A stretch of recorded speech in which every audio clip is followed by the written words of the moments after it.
perjalanan air dari Batu Belah sini kan antara 5-6 jam gitu ya. Sehingga kita bisa diantisipasi dengan koordinasi penjaga pintu air 10. Kalau kita lihat di daerah Priuk, di daerah Total Persada itu rumah tuh di bawah muka air tuh. Tapi bisa kita tahan dengan turap tadi.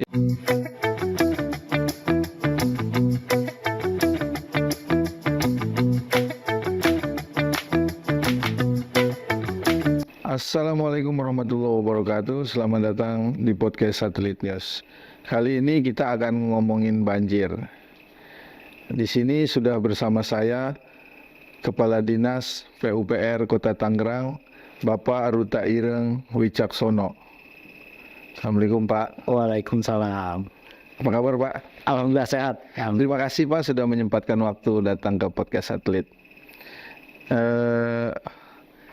Kita akan membagi obrolan kita ke dalam 4 bagian Pak terkait banjir. Pertama soal penyebab utama banjir, kemudian jenis-jenis banjir, karena kan memang di Kota Tangerang itu nggak semua jenis banjir ada. Misalnya rob kita nggak ada kan Kota Tangerang. Dampaknya ada. Karena kita nggak punya pantai, tapi dampaknya ada. Kemudian dampak banjir, dan yang terakhir barangkali ada upaya, bukan barangkali, sudah tentu kan ada upaya-upaya pencegahan agar untuk meminimalisir banjir ketika musim penghujan datang. Tapi sebelum ke sana saya ingin tanya, ini kalau Bapak itu kan nama panjangnya Ruta Ireng Wicaksono ya Pak? Iya. Terus kalau saya lihat tuh gelarnya banyak itu Pak, ada doktor, ada eng, insinyur juga ya, ada meng. Itu sedikit cerita Pak soal latar belakang pendidikan. Oh iya, oke. Latar belakang pendidikan dulu ya. Jadi S1 saya yang dari belakang ya, SD ya, sarjana teknik. Saya dulu dari Teknik Sipil ITB, lulus tahun 99. Kemudian ITB di ITB. Kemudian saya masuk 2005 ngambil Master of Engineering, makanya MEng gitu. Oh, MEng itu di Universitas Tokyo. Oh, Tokyo. Lulus tahun S2 berarti itu ya? S2. Lulus tahun 2007. Oh, lulus 2007. Betul. Nah, kemudian setelah S2, saya langsung S3. Oh, langsung. Doctor of Engineering. Nah, di Tokyo juga? Tokyo juga, lulus tahun 2010. Oh, tahun 2010. Nah, kemudian setelah itu dengan adanya aturan baru tentang keinsinyuran, jadi memang undang-undang keinsinyuran itu ada kalau nggak salah 2016, kalau nggak salah. Jadi artinya diharapkan orang-orang engineering itu ngambil sekolah profesi. Akhirnya tahun 2001 saya ngambil sekolah profesi keinsinyuran di UGM. Oh, di UGM. Itu jurusannya semua sama ya Pak, dari sama teknik sipil semua. Teknik sipil semua ya. Sehingga lulus tahun 2021 dari UGM. Iya. Jadi kalau di PU kira-kira sesuai bidang pekerjaan lah ya. Sesuai bidang pekerjaannya, sesuai sama latar belakang pendidikan kira-kira. Ya. Jadi bayangan saya menguasai betul lah. Kira-kira menguasai. Insya Allah. Oke Pak, kita masuk ke soal pertama tentang penyebab utama banjir. Beberapa hari ini hujan sudah turun, meskipun kelihatannya intensitasnya belum terlalu tinggi. Tapi di beberapa tempat saya lihat baru terjadi genangan. Tapi sebelum ke sana, kira-kira kalau di Kota Tangerang sendiri itu penyebab utama banjirnya selain curah hujan apa diantaranya Pak? Iya. Jadi kita di kantor ada bidang tata air. Di sana kita juga bidang tata air, ada bidang perencanaan. Kita juga mengkaji dari sisi teknisnya.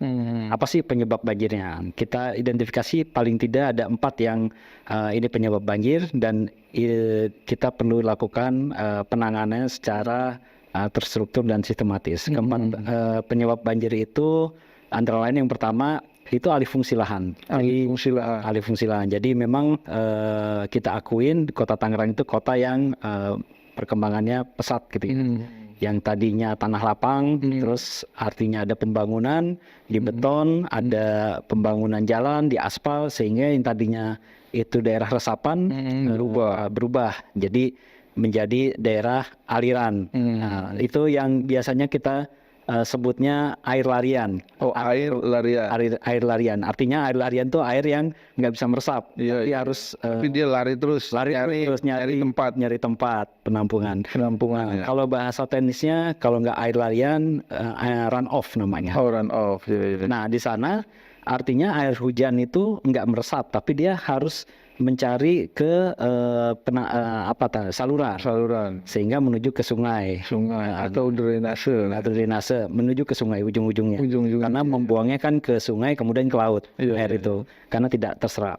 Nah, alih fungsi lahan ini yang tadinya sebagian ada yang terserap, sebagian ada yang masuk ke saluran drainase, ke kali dan ke sungai.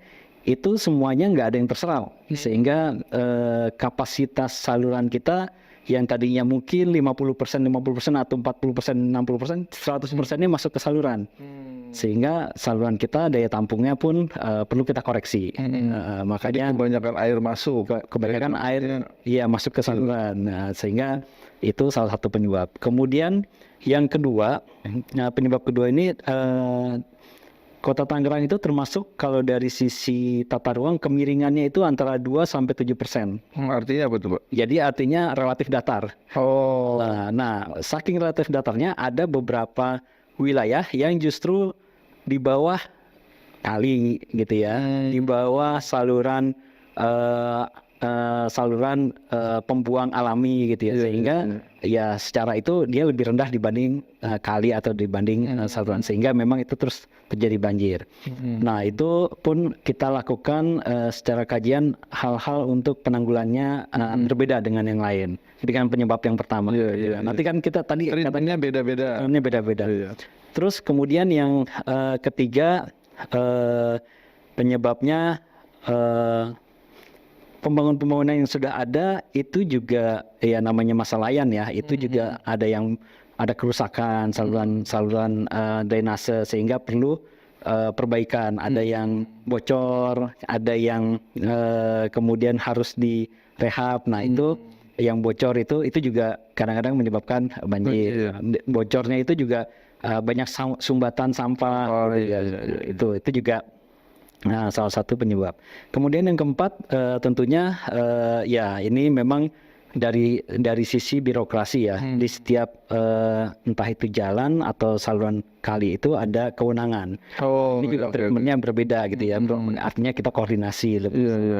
Bagaimana untuk menyiapkan sarana pembuang air dalam hal ini banjir.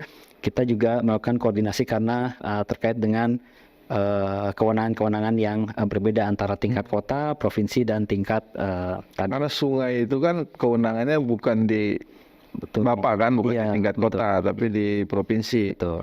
Maka harus ada koordinasi gitu ya. Kalau terkait sistem drainase kita, Pak, saat ini itu baik atau buruk? Atau gini dulu, apa yang dikatakan sistem drainase buruk tuh kayak apa?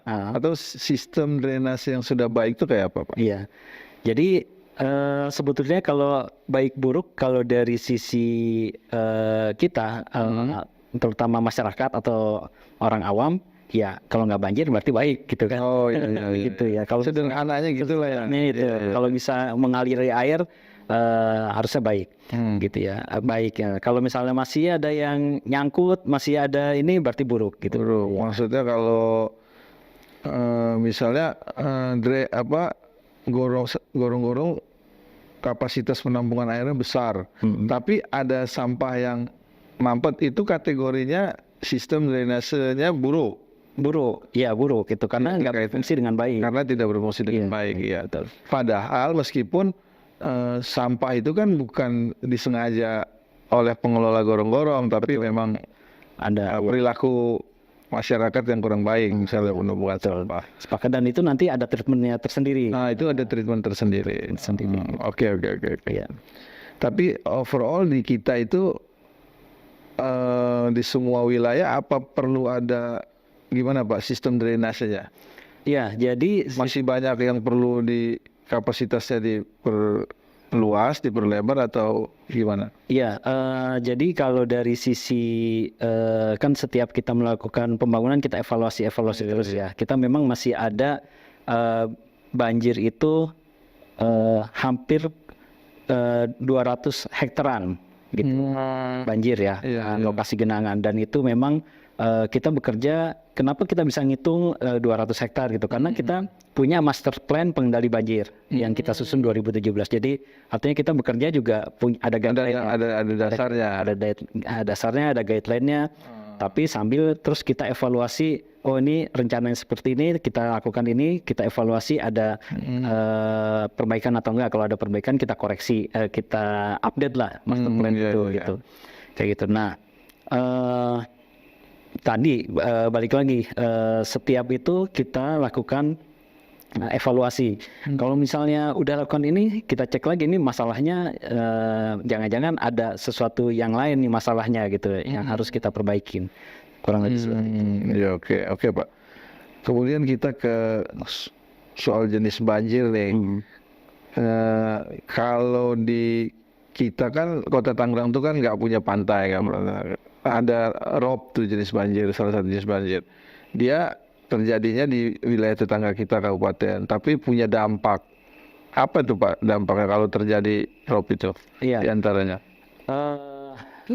Yang sangat terdampak ini biasanya berulang tahun terjadi itu, paling tidak lokasi Kota Tangerang ini relatif dekat dengan laut ya, walaupun batas akhir dengan Kota Tangerang paling utara dengan laut itu kurang lebih 10 km. Itu ada kali Cirarap, nah itu yang biasanya terdampak dengan rob. Juga kali Cisadane relatif enggak ya? Nah, karena memang agak belok-belok, agak jauh gitu. Cirarap tuh yang daerah mana aja Pak yang ini ya?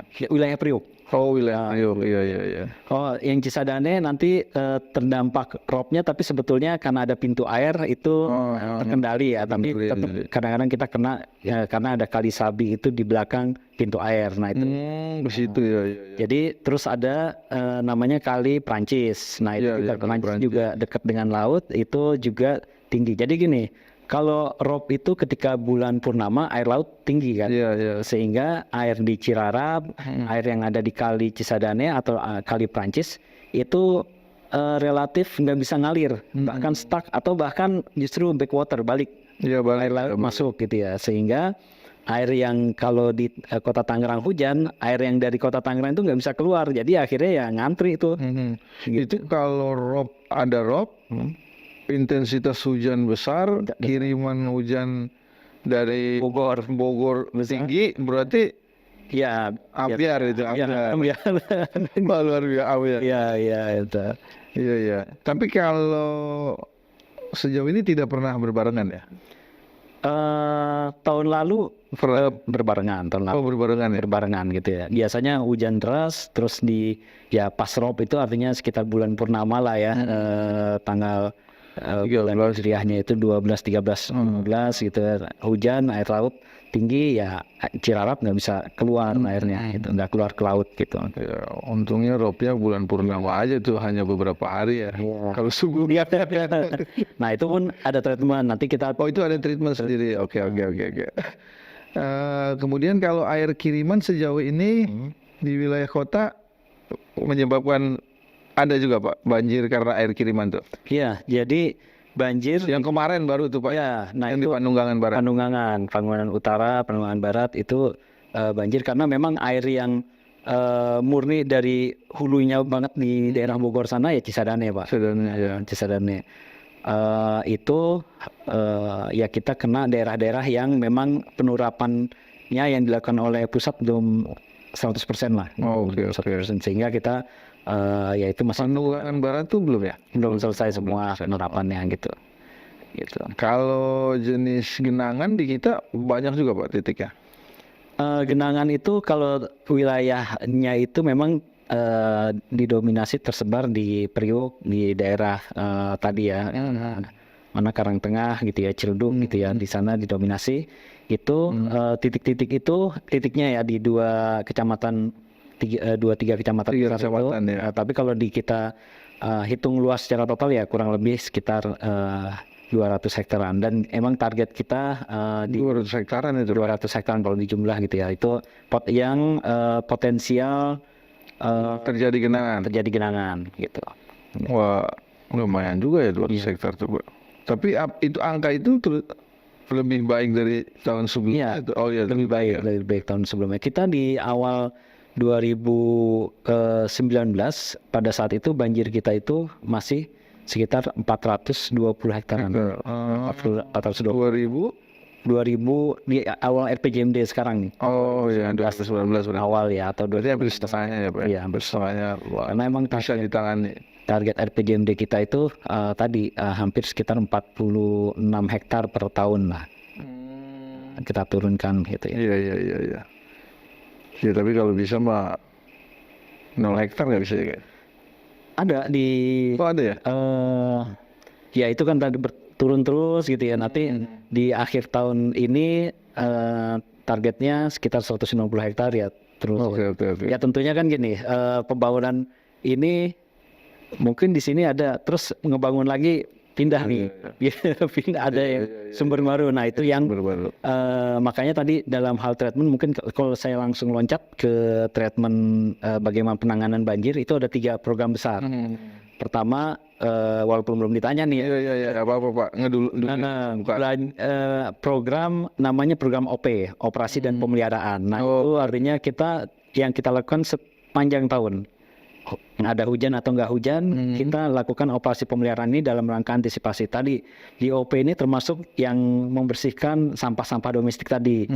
Sampah domestik kita itu normalisasi endapan-endapan itu kita angkat, itu bagian dari OP. Nah, kemudian ada yang namanya program rehabilitasi. Nah, program rehabilitasi ini yang saya tadi sampaikan itu adalah terkait dengan infrastruktur yang kita udah bangun, tapi kan dengan berjalannya masa layan itu aus, kadang bocor, ada biasanya kalau bangunan-bangunan tanah itu karena ada binatang tanah tuh yang tikus gitu ya, nah itu yang menyebabkan kadang-kadang terus bocor, harus kita perbaiki, terus mungkin ada kena akar, nah itu ada namanya. Itu di antara treatment yang kemudian mengurangi jumlah tadi itu treatment.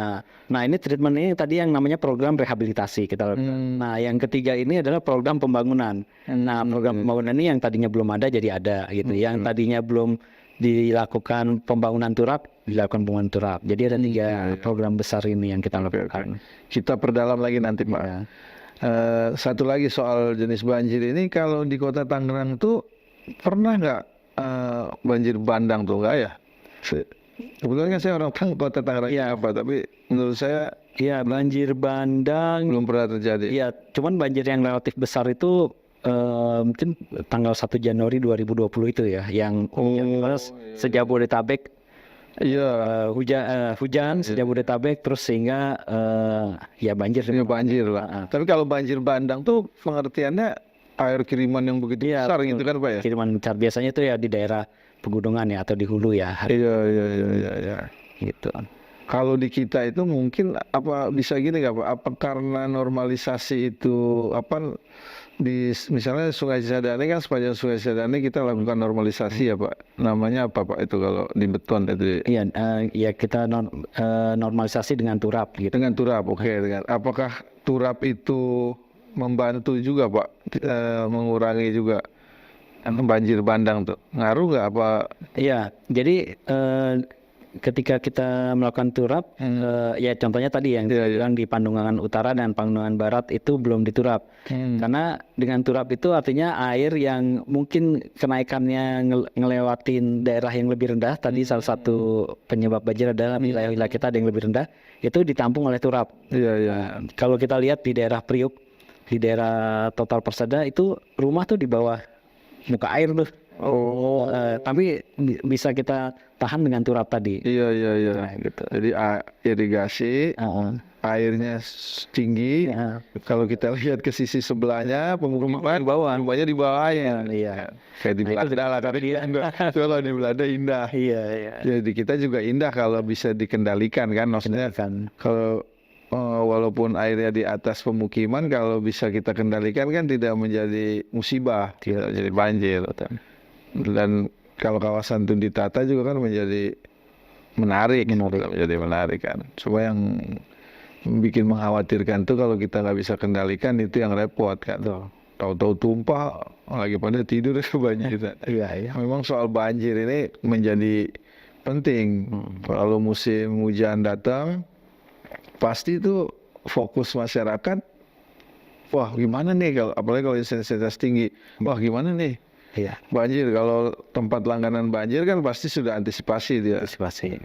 Kalau yang dadak ya, kalau tadi seperti Bapak pernah singgung kan, kalau ini udah selesai nanti ada pembangunan, kita nggak tahu tiba-tiba pembangunan itu menyebabkan tadinya bukan titik banjir dan titik banjir, itu kan repot juga. Jadi memang harus ada pembangunan yang menyeluruh lah ya. Menyeluruh dalam hal penanganan banjir. Kalau korban banjir di kita itu, kalau korban jiwa sih selama ini belum pernah ada ya Pak. Belum pernah ada. Paling pengungsian gitu. Jadi termasuk penanganannya termasuk baik kali ya di Kota Tangerang Ya, Pak ya. baik ya. Dikoordinasikan oleh BPBD ya. Jadi kalau banjir itu BPBD, nanti PU dari sisi infrastruktur mitigasinya. Jadi sebetulnya tim kita di PU itu juga mantau BMKG. Gitu. Jadi dalam seminggu ini kita selalu seminggu kapan aja hujannya gitu. Terus nanti hariannya juga jam berapa hujannya itu kita selalu pantau. Jadi apalagi hujannya bukan di kota aja, tapi hujan di hulu juga tuh. Iya, di Bogor. Di Bogor, Batu Belah tuh tiap malam saya dapat laporan posisi Batu Belah sekian, karena perjalanan air dari Batu Belah sini kan antara 5-6 jam gitu ya. Sehingga kita bisa diantisipasi dengan koordinasi penjaga pintu air 10 gitu. Iya. Kalau kita masuk ke pencegahan ya Pak, tindakan pencegahan. Tadi sudah sempat kita obrolkan bahwa pemerintah kota itu fokus dalam hal penanganan banjir. Buktinya dari tahun ke tahun wilayah yang terkena banjir itu terus berkurang. Nah, saya rasa itu baik dan kita apresiasi. Tapi ke depan apalagi Pak yang akan dilakukan agar banjir itu bisa lebih sedikit di Kota Tangerang? Jadi pertama yang kita bilang tadi, lahan itu udah banyak alih fungsi, sehingga yang tadinya harusnya menyerap tidak menyerap. Nah, artinya kita harus mencari lahan yang dedikasi untuk menyerap. Makanya kita sekarang salah satu programnya adalah memperbanyak pembangunan embung. Embung. Embung. Nah, embung, jadi kita beli lahan gitu, kemudian kita ya emang sengaja buat penampungan air. Di situ dikontrol. Makanya tadi sambil kita lihat perkiraan prediksi hujannya kapan, itu nanti kita turunkan. Misalnya 6 jam ke depan akan hujan, itu kita turunkan airnya dengan pompa. Nah, penanganan dan pompa ini juga salah satu treatment tadi yang karena kondisinya landai atau bahkan lebih rendah, sehingga air itu nggak bisa mengalir dengan sendirinya, harus ditarik gitu. Nah, itu makanya contohnya daerah apa tuh Pak?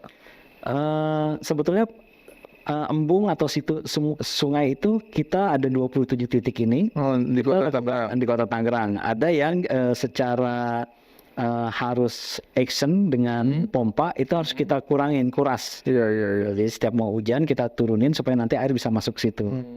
Gitu. Ya, termasuk yang sebetulnya di bawah kewenangan provinsi ya, kayak situ Cipondoh gitu. Oke. Kalau yang kita buat sendiri embung ada? Ada. Kalau tadi kan situ Cipondoh, situ Gede di bawah provinsi ya. Nah, yang kita buat sendiri ada berapa banyak tuh Pak untuk itu? Total tadi itu ada 27. Jadi kalau yang dikurangi 27 itu 27 titik di bawah di bawah koordinasi Bapak semua. Iya, koordinasi, termasuk yang situ yang provinsi tadi ya. Iya. Kayak Cimone, di situ ada embung, kemudian di Paninggilan ada embung. Terus di daerah Karangtengah juga ada embung. Jadi kita air parkir dulu di situlah sebelum masuk. Posisi embung itu nggak harus di tempat banjir kan ya? nggak harus. utama ya. Iya, Tapi kan untuk mengantisipasi yang lain pasti Iya. nggak harus ya. betul. Jumlah ideal untuk Kota Tangerang 27 atau berapa, Pak? Ya kita terus ngembangin sih, ngembangin sampai ya jadi artinya itu sebagai tempat parkir air kita terus kembangin. Kalau misalnya ya kita lihat di daerah sepanjang aliran Kali Cantiga atau Kali Angke itu masih ada beberapa yang perlu kita terus kembangin embung gitu. Oke. Selain embung apa lagi, Pak? Gitu. Selain embung itu kita juga koordinasi dengan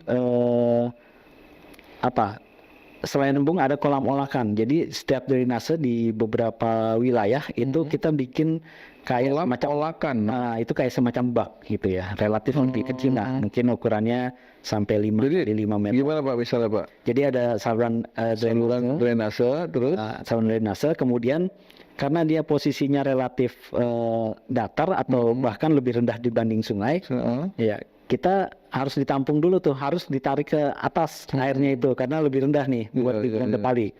Nah itu ada rumah pompa. Nah rumah pompa itu jadi di bawah rumah pompa itu ada bak besar gitu, bak besar. Nah air ditampung situ karena dia nggak bisa ngalir lagi ya harus kita pompa.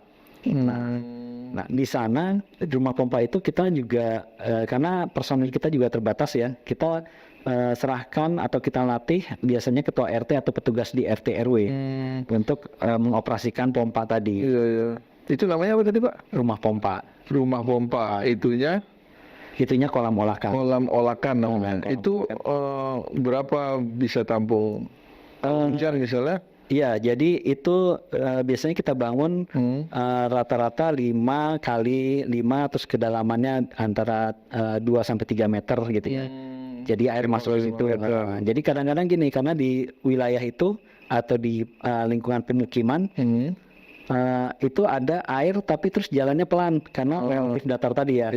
Terus ya udah pelan-pelan kita tampung sini, terus dia nggak bisa masuk ke kali karena mungkin kalinya pertama lebih tinggi Atau penuh air. Penuh air sehingga dia masuk di kolam itu, masuk di kolamnya dulu, kolam olahan tadi, kemudian baru kita sedot keluar.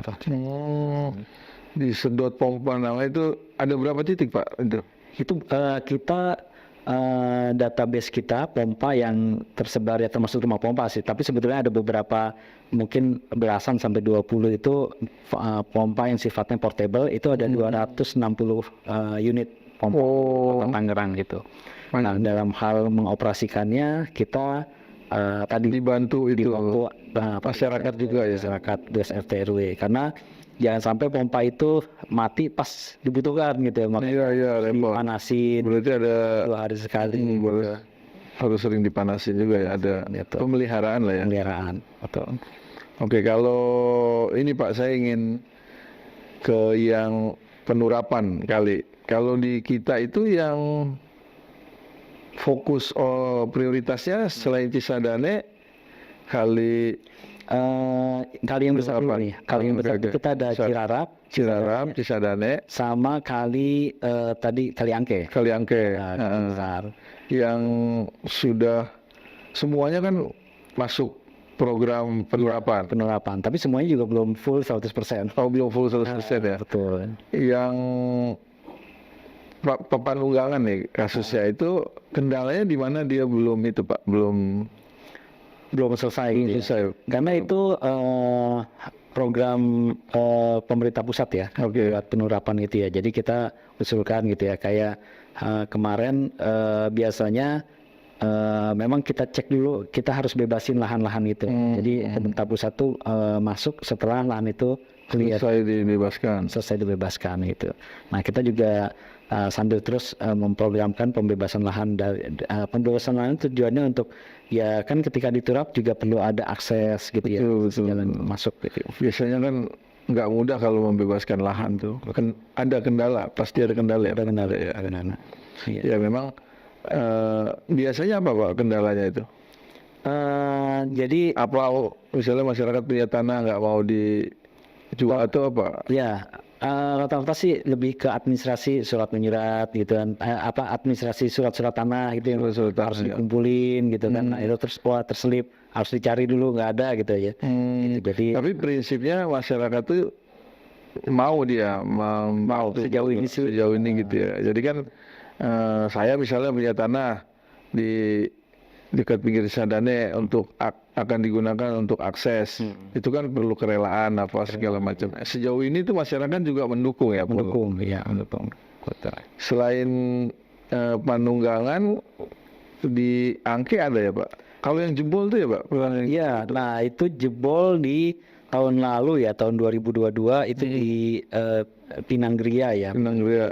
Itu sudah diperbaiki, Pak? Sudah diperbaiki. Oh, sedang apa sudah? Tahun lalu itu bertahap, Pak. Nah, itu bagian dari program yang tadi nomor 2, program rehabilitasi. Sebetulnya sudah ada gitu ya, sudah ada turapnya, tapi kan dengan berjalannya waktu masa layan dia jebol, kekuatannya berkurang gitu ya, sehingga pada saat itu sempat jebol gitu ya. Nah itu memang dalam proses program rehabilitasi. Ya, saya ingat itu waktu jebol itu, tapi cukup cepat juga penanganannya waktu itu, Pak ya, karena kita kasih Isdam ya, penanganan sementara. Kalau yang kali apa tadi, Pak, satu lagi yang di Cirarap. Ya, Cirarap itu memang di peta kita dia berbatasan dengan kabupaten ya. Jadi batas kota dan kabupaten di wilayah barat itu sepanjang Kali Cirarap, terutama di wilayah Priuk gitu ya. Nah itu kita juga koordinasi ke sana karena dari wilayah Priuk sampai ke mana Laut Jawanya gitu ya. Nah itu relatif datar juga tuh, jadi alirannya juga lambat gitu kan, udah datar banget. Nggak kencang. Kalau posisi yang bagus sebenarnya Cisadane ya, Pak? Cisadane, iya, karena Cisadane juga ada pintu air kan. Ada pintu air ya, ada pintu air. Kalau terkait drainase, Pak, infrastruktur drainase dalam hal pencegahan, tahun ini kita sudah melakukan apa aja tuh, Pak? Oh, saya buka data dulu ya. Oke. Drainase nih ya. Silakan, Pak, silakan. Biar salah ini, biar. Iya, biar nggak salah nih. Jadi kalau drainase ya kita targetnya bahkan ada dari makronya, ada mikronya. Ini kita 49 km nih. Oh, tahun ini aja itu 49 km. Kita lakukan pembangunan gitu ya, pembangunan itu drainase. Gitu, Pak. Jadi kita di sini secara itu baru dan pelebaran atau baru perbaikan? Pembangunan dan rehab drainase.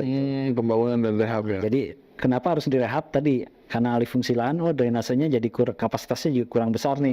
Jadi harus digedein gitu. Kalau pembangunan itu berarti baru tadinya belum pernah ada. Itu yang baru itu dalam rangka penanggulangan banjir juga kan, karena biar air bisa lewat situ ya. Iya. Satu nih, Pak, isu yang penting juga, saya nggak ngerti itu masuk bagian tugas dinas PUPR atau enggak, soal sampah itu, Pak.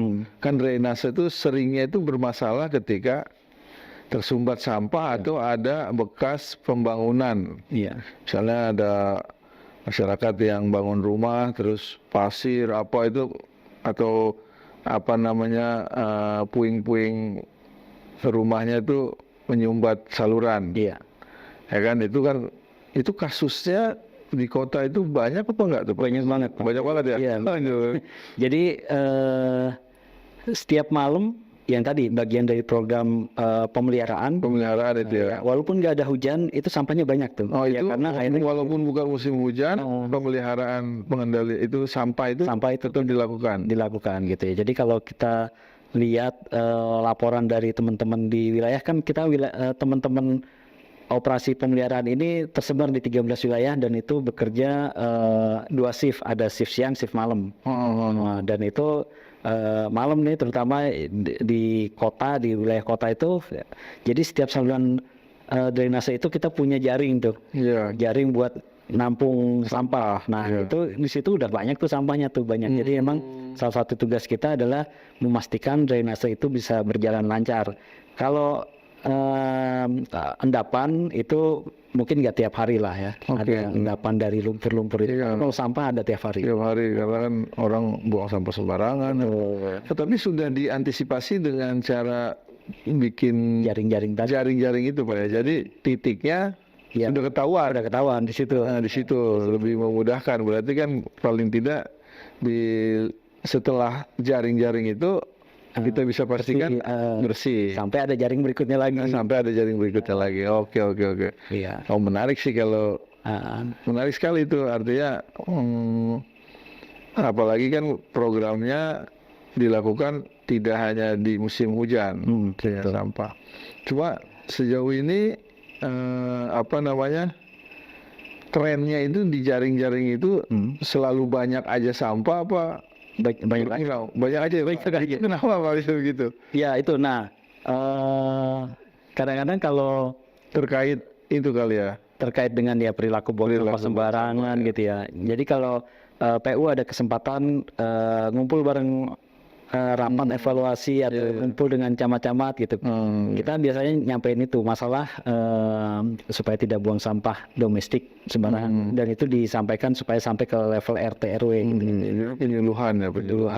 Kita juga sampaikan itu, dan kita juga kalau kadang-kadang memang ada RT atau RW yang inisiatif, Pak di situ minta sekalian dinormalisasi gitu ya, karena ada lumpur, ada sampah banyak. Ya akhirnya ya udah janjian di hari Sabtu ya, artinya warga juga diminta kerja bakti, kita nanti bantu dengan alat atau dengan truk gitu. Oh, super. Yang begitu banyak tuh Pak? Banyak. Oh, jadi kesadaran masyarakatnya juga sebenarnya sudah ada ya? Sudah ada gitu. Jadi yang buang sampah sembarangan perilaku oknum aja kali ya? Ya emang enak sih kalau habis makan sesuatu gitu, tinggal tuang aja, apalagi orang